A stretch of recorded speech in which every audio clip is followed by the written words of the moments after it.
Assalamualaikum warahmatullahi wabarakatuh. Kenalkan, nama saya Rianda Saputra, NPM 19630915 dari kelas 4O reguler pagi Banjarmasin, Universitas Islam Kalimantan. Di sini saya akan menjelaskan materi data input dan output pada mata kuliah Sistem Informasi Geografis. Berikut penjelasan saya. 1. Data input. Subsistem masukkan data bertugas untuk mengumpulkan dan mempersiapkan data spesial dan atribut dari berbagai sumber. Subsistem ini juga bertanggung jawab dalam mengonversi atau mentransformasikan format-format datase ke format atau bentuk yang dapat diterima dan dapat dipakai dalam SIG, yaitu Sistem Informasi Geografis. Masukkan data yang tepat merupakan persyarat dalam analisis dan pemodelan SIG. Masukkan data di dalam SIG adalah semua data spesial informasi geosfera yang dapat berwujud tabel, grafik, data digital, foto udara, peta, dan lain-lain. Informasi litosfera yang merupakan masukan dalam SIG tersebut meliputi informasi litosfera, pedosfera, hidrosfera, biosfera, antroposfera, dan atmosfera. Masukan data tersebut perlu untuk dikontrol kualitasnya karena masukan tersebut sangat menentukan kualitas hasil yang diperoleh. Di dalam SIG, Sistem Informasi Geografis, cara pemasukan data dapat dilakukan melalui 3 cara. Pertama, penyiaman, 2. Digitasi, dan yang ketiga tabulasi. Masing-masing cara tersebut memberikan data dengan struktur dan karakteristik yang berbeda. Pertama yaitu penyiaman, suatu proses pengubahan data grafis kontinu menjadi data grafis diskrit yang terdiri atas sel-sel penyusun gambar atau piksel. Penyiaman dapat dari sensor atau penyiaman data grafos analog atau peta. Ciri hasil penyiaman berupa struktur data raster. Informasi bersifat implisit, yaitu setiap warna atau rona yang berbeda diwakili oleh nilai piksel yang berbeda. Kedua, digitasi, yaitu proses pengubahan data grafis analog menjadi data grafis digital. Dari proses digitasi ini dihasilkan struktur data vektor. Data disimpan dalam bentuk titik atau poin, garis atau segmen, line, dan bidang atau area poligon. Yang terakhir, tabulasi, yaitu pemasukan data atribut, yaitu semua informasi non-grafis yang dirujukan pada posisi grafis melalui pembuatan tabel. Yang kedua, pengolahan data. Subsistem pengolahan data pada dasarnya dapat dimanfaatkan untuk menimbun dan menarik kembali dari arsip data dasar.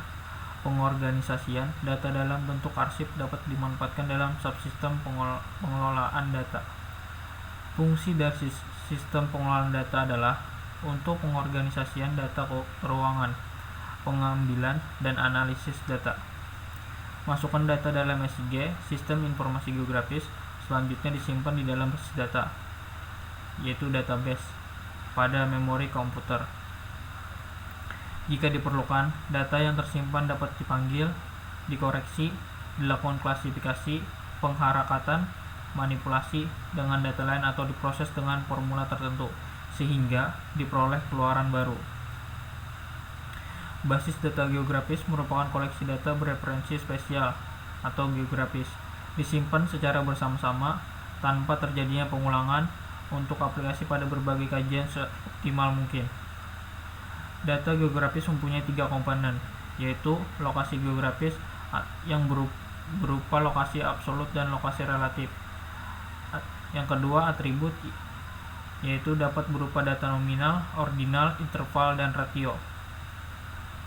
Serta yang terakhir, serta waktu, yaitu yang menunjukkan saat data dimasukkan.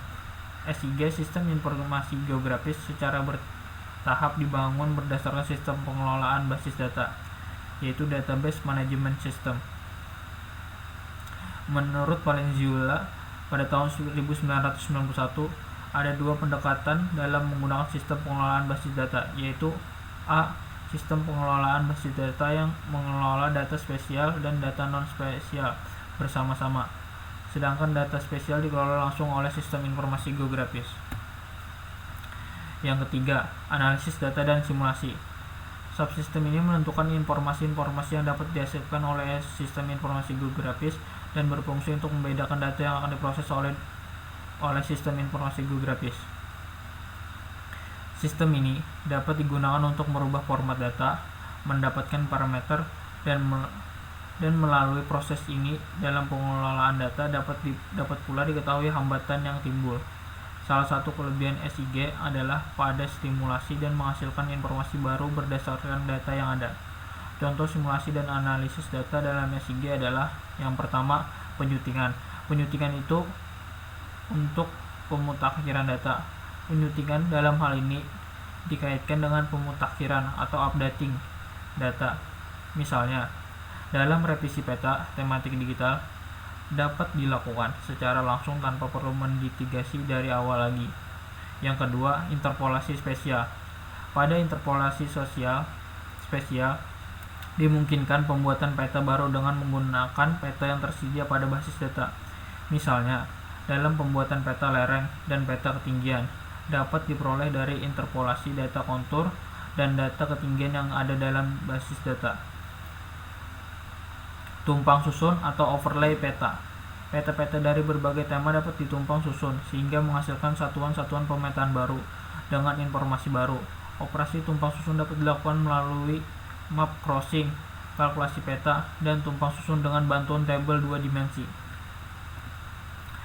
Yang terakhir, data output. Subsistem ini berfungsi untuk menayangkan maupun hasil analisis data geografis secara kualitatif ataupun kuantitatif. Keluaran sistem informasi geografis dapat berupa peta cetakan atau hard copy, rekaman atau soft copy, dan tayangan atau display. Keluaran data ini dapat diwujudkan dalam bentuk grafik, peta, tabel, atau hasil olahan statistik. Melalui keluaran ini, pengguna dapat melakukan identifikasi informasi yang diperlukan sebagai bahan dalam pengambilan kebijakan maupun perencanaan. Keempat subsistem tersebut merupakan komponen-komponen di dalam sistem informasi geografis yang menopang jalannya proses pengolahan data, sehingga dapat menghasilkan informasi yang bermanfaat. Sekian, terima kasih. Wassalamualaikum warahmatullahi wabarakatuh.